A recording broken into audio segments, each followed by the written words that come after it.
Thank you very much, Judge. After me, only 5 to go.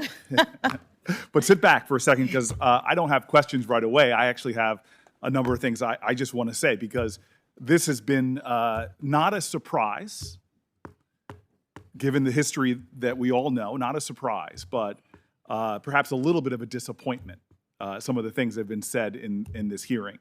The way you have dealt with some of these things, that's why you are a judge and I am a politician, because you have sat with grit and grace and have shown us just extraordinary demeanor during the times where people were saying things to you that are actually out of the norm. I had to go up dais to ask some of my more senior colleagues about what I feel like is a dangerous precedent.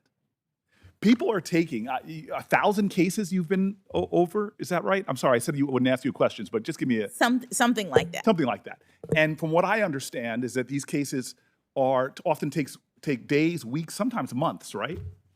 To decide in a case? Yeah. Yes. There's a trial sometimes. And the folks are taking any of those cases and just trying to pick pieces out. And so my colleague, Senator Hawley, has been doing this all into the lead up and saying things, tweeting things that I think that a lot of us, when I was just trying to get some advice here, is this is what the new standard is going to be.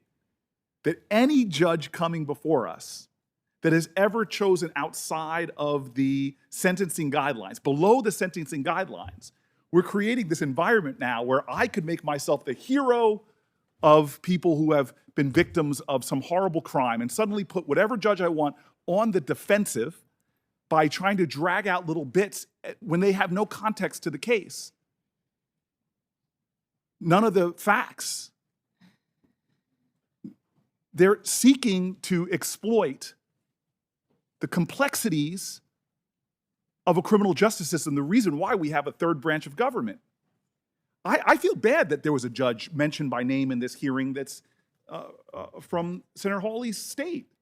What is that judge going to think next time they have a complicated sexual abuse case that comes before them, and they know that they could possibly be called out if they go below the sentencing guidelines, which I showed you yesterday in my lack of chart. If you remember, I was uncharted.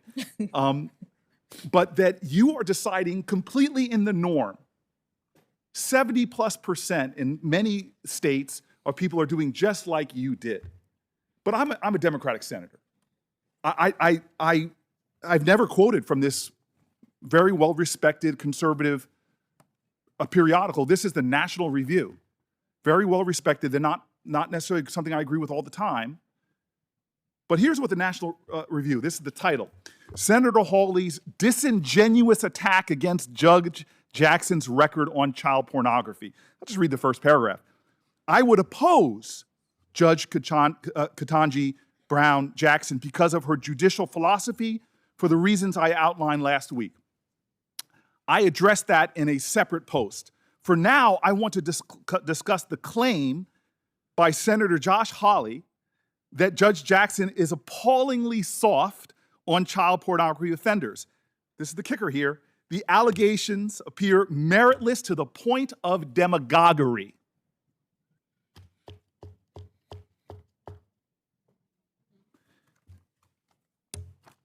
I got letters from leaders of victims' rights groups, survivors of assault, all saying sort of the same thing with the National Review. Feel proud about yourself. You brought together right and left in this calling out of people that will sit up here and try to pull out from cases and try to put themselves in a position where they're the defenders of our children. To a person who has children, to a person whose family goes out in streets and defends children. I mean, this is a new low. And what's especially surprising about this is it didn't happen last year.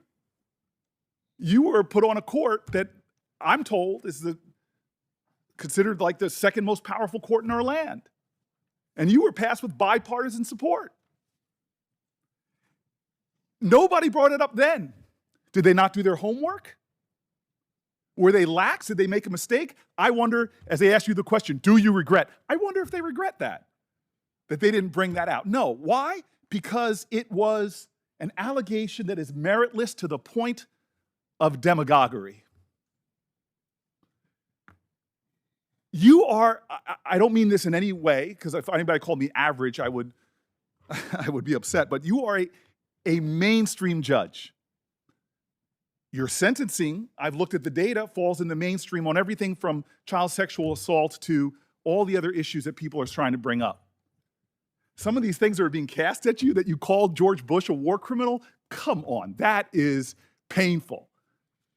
Especially because, as you said, the brief change, these are names that you have to put in. And we're talking about a real issue that goes to the core of our values, torture.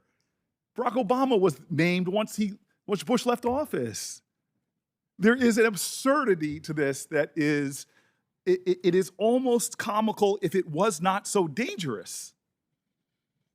Because the next time a judge comes before us on the right or the left that has a body of work like you do, gosh, one of the some performance artists on our side could pull out one of the cases where they were below the sentencing guideline, say, for example, it was on something like as horrific as rape that we all agree is horrific, and they can suddenly put themselves as the defense. How dare we put someone who's soft on crime? Well, are you soft on crime? God bless America. I got this great text. I've become really good friends with the folks at the FOP from my negotiations, and this was my favorite text. You all got to get this. I think my brother Kennedy might get a kick out of this. He goes, things that are uncountable, stars in the sky, grains of sand on the beach, and the number of times Democrats will mention that the FOP endorsed Judge Jackson in this hearing. But let me mention it again. Just in case my people say you're rough on crime folks really want to try to make that stick. You were endorsed by the largest organization of rank and file police officers. You were endorsed by the bosses, the largest organization of chiefs of police. And you were endorsed by Noble, who I hope people find out more about that organization. You got uncles that are officers. You got a brother, not just an officer, who went to serve after 9/11. Your family's not soft on terrorism. He went out there to capture and kill and defend this country from terrorists. I actually sitting back here and finding this astonishing, but then I do my homework. I love that my colleague brought up Constance Baker Motley. You know, when she was getting to the floor of the Senate, they were trying to stop her with outrageous accusations. You know what the accusation was back then? She was a communist. Dragging up stories, trying to throw anything that they might stick. But this is what you and I know. Any one of us senators could yell as loud as we want that Venus can't return a serve. We could yell as loud as we want that Beyonce can't sing. We could yell as much as we want that astronaut Mae Jemison didn't go all that high. But you know what? They got nothing to prove. As it says in the Bible, let the work I've done speak for me. Well, you have spoken. You started speaking as a little girl, watching that man right there try to raise a family and study law while your mama supported everybody. You spoke in high school when you started distinguishing yourself. And you know what you said when they told you couldn't go to Harvard? Watch me. I went to law school. I didn't serve on the law review. You did. I didn't clerk at every level of the federal court. You clerked for a Supreme Court justice, one widely respected on both sides, which really shaped you. You left there and you went to private practice, and you know what you found? This is what you told me. That you had those tough choices that working moms have to make, the demands of a private law firm, raising your kids. It just didn't add up. You went before this Senate 3 times in a bipartisan manner. God bless America. We don't do that much stuff bipartisan around here. You went to become a public defender because you wanted to understand all aspects of the law. Who does that? We live in a society that's very materialistic sometimes, very, very consumeristic. You went into, do people become public defenders for the money? No. Your family and you speak to service, service, service. And I'm telling you right now, I'm not letting anybody in the Senate steal my joy. I told you this at the beginning. I'm embarrassed. It happened earlier today. I just look at you and I start getting full of emotion. I'm jogging this morning, and I'm at the end of the block I live on. And I get terrified because I put my music on loud when I'm jogging, trying to block out the noise of the heart attack I'm having. And this woman comes up on me, practically tackles me, an African-American woman. And the look on her eyes, she just wanted to touch me because I'm sitting so close to you, and tell me what it meant to her to watch you sitting where you're sitting. And you did not get there because of some left-wing agenda. You didn't get here because of some dark money groups. You got here how every black woman in America who's gotten anywhere has done, by being like Ginger Rogers said, I did everything Fred Astaire did, but backwards in heels. And so I'm just sitting here saying, nobody's stealing my joy. Nobody's gonna make me angry, especially not people that are called in a conservative magazine demagogic for what they're bringing up that just doesn't hold water. I'm not gonna let my joy be stolen because I know you and we appreciate something that we get that a lot of my colleagues don't. I know Tim Scott does. When I first came to this place, I was the 4th black person ever popularly elected to the United States Senate. And I still remember a lot of mixed people, white folks, black folks work here, but at night when people are in line to come in to clean this place, the percentage of minorities shift a lot. And so I'm walking here, first week I'm here, and somebody who's been here for decades doing the urgent work of the Senate, but it's the unglamorous work that goes on no matter who's in offices. The guy comes up to me, all he wants to say, I can tell, is, I'm so happy you're here. But he comes up and he can't get the words out. And this man, my elder, starts crying. And I just hugged him. And he just kept telling me, it is so good to see you here. It's so good to see you here. Thank you, thank you, thank you. I love my brother, Tim Scott. We could write a dissertation on our disagreements. He gave the best speech on race. I wish I could have given good of a speech. But talking to the challenges and indignities that are still faced. And you're here. I was in the White House with my Democratic colleagues, and I'm in my joy. I can't help it. and the president's asking our advice, who should we nominate and whatever. And I look at Kamala and we have a knowing glance, which we've had for years when she and I used to sit on this end of this committee at times. And then I try to get out to the president what it means. What it means.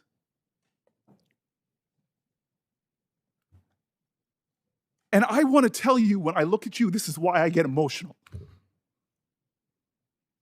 I'm sorry, you're a person that is so much more than your race and gender. You're a Christian, you're a mom, you're an intellect, you love books, but for me, I'm sorry, it's hard for me not to look at you and not see my mom, not to see my cousins, one of them who had to come here and sit behind you. She had to have your back. I see my ancestors and yours. Nobody's going to steal the joy of that woman in the street or the calls that I'm getting or the texts. Nobody's going to steal that joy. You have earned this spot. You are worthy. You are a great American. Your hero is Constance Baker Motley. Mine, she has sat on my desk for my offices that I've held. She's my icon of America. Her name is Harriet Tubman. There is a love in this country that is extraordinary. You admitted it about your parents. They loved this nation, even though there were laws preventing them from getting together. When they were loving, there were laws in this country that would have prevented you from marrying your husband. It wasn't that long ago, it was last generation. But they didn't stop loving this country, even though this country didn't love them back. And what were the words of your heroes and mine? What did Constance Baker Motley do? Did she, this country that she saw insult and injuries, when she came out of law school, law firms wouldn't even hire her because she was a woman. Did she become bitter? Did she try to create a revolution? No, she used the very constitution of this nation. She loved it so much, she wanted America to be America. As Langston Hughes wrote, "Oh, let America be America again. The land that never has been yet, but yet must be, the land where everyone is free." Oh, yes, I say it plain, America never was America to me, but I swear this oath, America will be. That is the story of how you got to this desk, you and I and everyone here, generations of folk who came here and said, America, I'm Irish. You may say, no, Irish or dogs need to fly, but I'm going to show this country that I can be free here. I can make this country love me as much as I love it. Chinese Americans first forced into near slave labor, building our railroads, connecting our country, saw the ugliest of America, but they were going to build their home here and say, America, you may not love me yet, but I'm going to make this nation live up to its promise and hope.